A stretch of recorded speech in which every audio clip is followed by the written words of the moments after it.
Welcome back to my channel. This is Wednesday vlog ಅಂತ ಅಂದರೆ ನನ್ನ ಹಸ್ಬೆಂಡ್ ಬರ್ತ್ಡೇ ಆಗಿದ್ದು ನೆಕ್ಸ್ಟ್ ಡೇ ಅಂತಲೇ ಹೇಳ್ಬೋದು.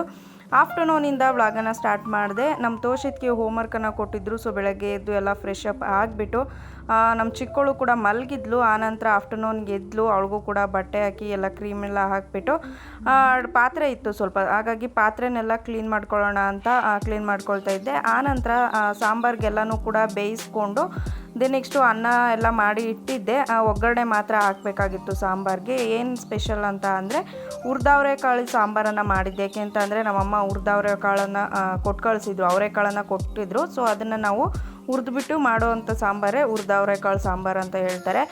ಸಂಜೆ ಬೇರೆ ಒಂದು ಮದುವೆ ಇತ್ತು. ಸೊ ಹಾಗಾಗಿ ನಾನು ನಮ್ಮ ತೋಷಿತ್ ಸ್ಕೂಲ್ ಅಡ್ಮಿಷನ್ಗೆ ಹೋದಾಗ ಒಂದು ಅಂಕಲ್ಲು ಮತ್ತು ನಮ್ಮ ಶಾಂತಕ್ಕ ಜೊತೆ ಇನ್ವಿಟೇಷನ್ ಕಾರ್ಡ್ ಕೊಡೋದಕ್ಕೆ ಹೋಗಿದ್ವಿ ಅಲ್ವಾ. ಸೊ ಅವ್ರ ಮೊಮ್ಮಗಳದ್ದೇನೆ ಮದುವೆ ಇದ್ದಿದ್ದು. ಸೊ ಹಾಗಾಗಿ ಬರಲೇಬೇಕು ಅಂತ ಹೇಳಿದರು. ಚೀಟಿ ಬೇರೆ ಇತ್ತು. ಆ ಚೀಟಿ ಕೂಡ ಮುಗಿಸ್ಕೊಂಡು ಆಲ್ಮೋಸ್ಟ್ ನಾವು ಹೊರಟಾಗಲೇ ಮನೆ ಬಿಟ್ಟಾಗಲೇ 8:45 9 ಗಂಟೆ ಆಗೋಗ್ಬಿಟ್ಟಿತ್ತು.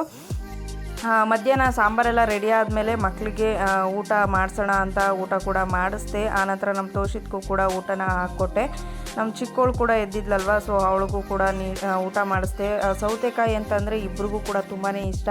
ಸೊ ಊಟಕ್ಕಿಂತ ಮೊದಲು ಸೌತೆಕಾಯಿ ಕಂಡುಬಿಟ್ರೆ ಬಿಡೋದೇ ಇಲ್ಲ, ಅದು ಖಾಲಿ ಮಾಡೋವರೆಗೂ. ಆನಂತರ ಸಂಜೆ ಚೀಟಿ ಮುಗಿದ್ಮೇಲೆ ನೆಕ್ಸ್ಟು ನಾವು ರೆಡಿ ಆಗಿಬಿಟ್ಟು ಹೊರಟ್ವಿ. ನಾವು ಮತ್ತು ನಮ್ಮ ಊರವರು ಕೂಡ ಬಂದಿದ್ದರು ನಮ್ಮ ಜೊತೆ.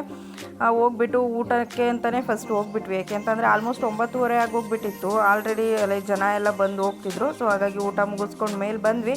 ನಮ್ಮ ಶಾಂತಕ್ಕ ಯಾವ ರೀತಿ ಕಾಣಿಸ್ತಿದ್ದೀನಿ, ಎಲ್ಲ ಸರಿ ಇದೆಯಾ ಅಂತ ಕೇಳ್ತಿದ್ರು. ಇವನನ್ನು ನೀವು ನೋಡಿಲ್ಲ, ಶಾಂತಕ್ಕನ ದೊಡ್ಡ ಮಗ ಈ ಸಲ SSLC ಎಕ್ಸಾಮ್ ಬರೆದಿದ್ದಾನೆ. ಸೊ ನಾವು ಅಡ್ಮಿಷನ್ಗೆ ಹೋದಾಗ ಅವನು ಇರಲಿಲ್ಲ. ಸೊ ಹಾಗಾಗಿ ಇವಾಗ ಮದುವೆಲಿದ್ದ. ಸೊ ಹಾಗಾಗಿ ತೋರಿಸ್ತಾ ಇದ್ದೀನಿ.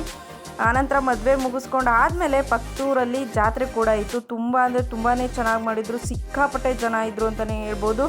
ಲೈಟಿಂಗ್ಸ್ ಅರೇಂಜ್ಮೆಂಟೇ ತುಂಬ ಚೆನ್ನಾಗಿ ಮಾಡಿದರು. ಸೊ ಜಾತ್ರೆ ಯಾವ ರೀತಿ ಇತ್ತು ಅಂತ ತೋರಿಸ್ತೀನಿ. ಆನಂತರ ನಮ್ಮ ದಿಯಾ ಕೂಡ ಸಿಕ್ಕಾಪಟ್ಟೆ ಕುಣಿದು ಕುಪ್ಪಳಿಸ್ಬಿಟ್ಟಿದ್ದಾಳೆ ಅಂತಲೇ ಹೇಳ್ಬೋದು. ಸೊ ಅದನ್ನು ಕೂಡ ವಾಚ್ ಮಾಡಿ.